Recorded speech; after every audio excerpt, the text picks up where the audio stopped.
All right, let's talk about a weird game that happened between the Cincinnati Bengals and the Cleveland Browns. The Bengals got crushed by the Cleveland Browns. What went wrong for Cincinnati? The Bengals obviously known for their passing attack, but in this game, they only scored 3 points. Burrow had just 82 yards passing, and a big part of it was the weather. There was some really bad weather, and that was a factor. I don't know how much of a factor it was, but there were plays that you saw, and I just want to start off with this before we get into other things that were just undoubtedly part of what went wrong. So this first play, it's a 2nd down and 7 play.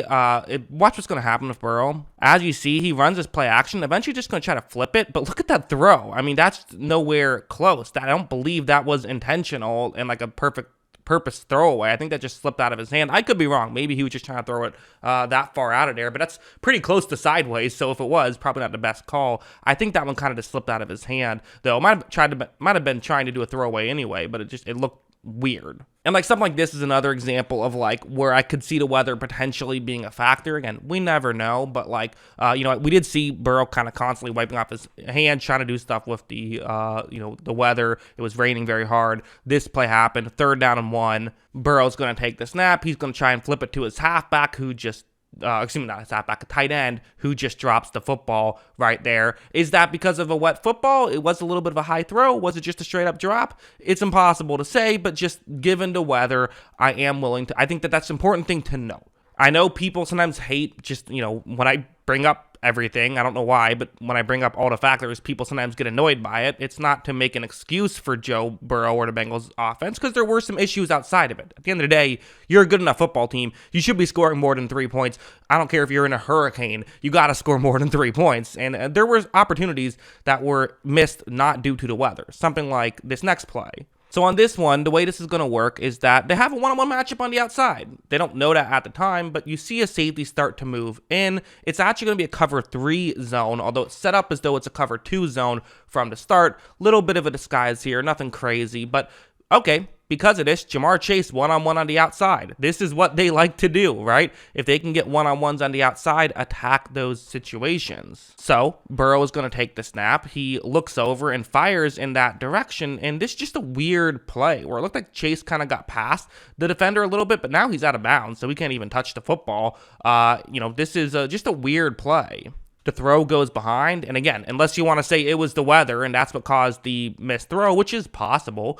Maybe it was the injury that caused the missed throw. I don't know, but this was just a weird, they weren't even really on the same page there type of situation. This one's another one. I mean, really, that's what was happening. That's what the issue was for the Cincinnati Bengals, is that they just did not win. They just weren't winning on the outside.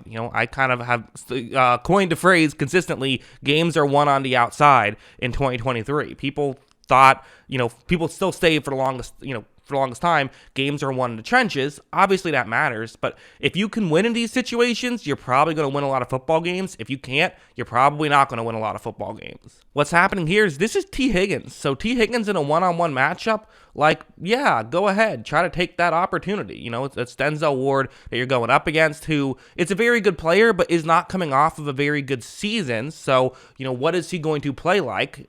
Spoiler alert, he plays very well. But okay, T. Higgins one-on-one. Let's see what Higgins can do. Well, Joe Burrow takes the snap. Again, 3rd down and 3. Safety did not go over there, so let's just fire it up. Let's see if T. Higgins can make a play. But you see, there really isn't a ton of separation. Now, eventually, Ward's actually going to go down, but he doesn't give up enough separation, forced a tough throw and a tough catch, and Cincinnati wasn't able to make the play. This is something Cincinnati is very used to being able to make. Cincinnati is very used to being able to hit on these throws, and in this game, they just weren't able to. Also, something like this was definitely a thing.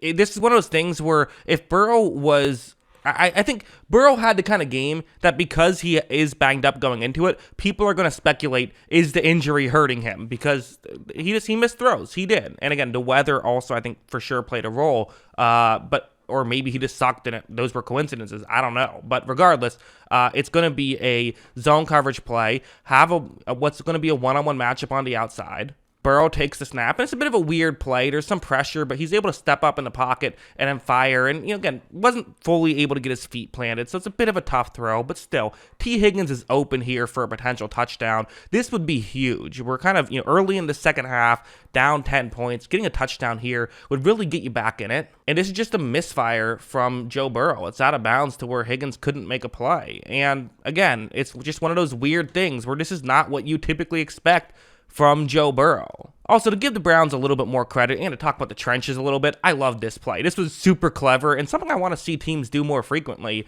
You see Dallas do this a little bit with not Myles Garrett, with Micah Parsons. Now with Myles Garrett, what the Browns are doing is, so first they're blitzing, right? Which makes sense. Okay, 5-man rush on a 3rd and 5. It sets up one-on-one matchups. So now Myles Garrett's going to get a one-on-one matchup. Hey, that's pretty cool. He usually wins those. But they're not just having him go one-on-one against a tackle. That's where Myles Garrett is. Myles Garrett is playing nose tackle on this play, which, why not, right? It's kind of a clever idea. Typically, centers are what you would say are the not necessarily worst offensive linemen, that wouldn't be the best way to phrase it, but they just have mismatch because you obviously have to snap the ball, so your hand's going to be a little bit out of position. It's a little advantage that you get, and so, okay, makes sense. And oftentimes, teams will have their best offensive linemen play on the outside as well, so sometimes it is as simple as they're not your best. But anyways, you have Myles Garrett here. And watch how he's just going to quickly generate a pressure and really disrupt that play. He didn't get the sack there, but he's the one who disrupted that play. He's the one who made that play. Really clever stuff. I mean, again, at the end of the day, we can sit here and talk about what went wrong for Burrow and what went wrong for the Bengals. A big chunk of it was just this Browns defense was playing like we thought they were going to play last year when they had that disappointing year. They were winning on the outside. Myles Garrett was, creating chaos on that defensive line, and it all works together, right? A good pass rush doesn't matter if the quarterback can get rid of the ball in a second and a half. A good coverage unit doesn't matter if the quarterback has all day to throw. You need both, and Cleveland absolutely had both in this football game. So yeah. One other thing it's an issue, it's a problem, but it's one that I'm not necessarily long-term concerned about is I saw some miscommunications happening for Cincinnati. They did not seem like they were on the same page, which is weird because this is a team that's played together for several years now. So I don't know if they added some new plays in the playbook or what, but watch as, like this one, for example, Burrow takes the snap. He's looking like he's expecting T. Higgins to run an out route there. Instead, T. Higgins looks like he's just running a setup route. I don't think he even realized that he was going to eventually, be a target on that play.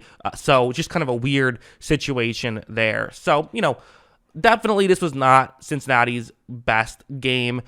I'm not overly concerned, though. For one thing, it's just one game, and the bigger sample size says that T. Higgins is still awesome, Jamar Chase is still awesome, Joe Burrow is still awesome, Tyler Boyd is still awesome, right? Like, I'm not going to freak out because they had a bad game. I'm just not. One thing that part of why I've speculated it could be the weather is it looked like, Deshaun Watson had some struggles as well through the air, and part of me wonders if that's just that both quarterbacks struggled because of the weather. And that's an easy reason to use. If you're a Bengals fan, you'll say, yeah, he was banged up, bad weather, had a bad day. What are you going to do? Like, and honestly, you can make that argument, and it's a pretty sound argument. Like, it's hard to argue against that too much. The reality is we don't know. The reality is we don't know how much the injury and the weather affected him. But it was a bad performance, and definitely Cleveland was a part of why it was a bad performance. And also it was just, they had some plays that they could have hit just regardless that they weren't able to hit. All things are true. But yeah, to answer the question, what went wrong? That's what went wrong, in my opinion. What do you think? Let me know in the comments below. What do you think happened with all of this? Always love hearing from you. And of course, as always, thanks for watching.